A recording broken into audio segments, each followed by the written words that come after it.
This is my chow chow that I made September 14th, 2022, last year. It doesn't look beautiful. And I made black eyed peas yesterday. I dated them for today, the 26th of May, 23. And I love this chow chow.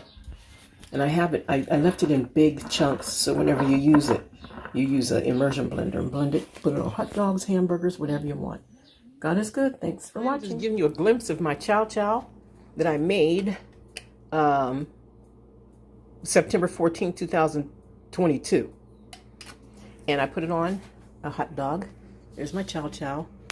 I leave it in big chunks, and whenever you're ready to use a jar of it, you use an immersion blender and blend everything together. But that is my chow chow.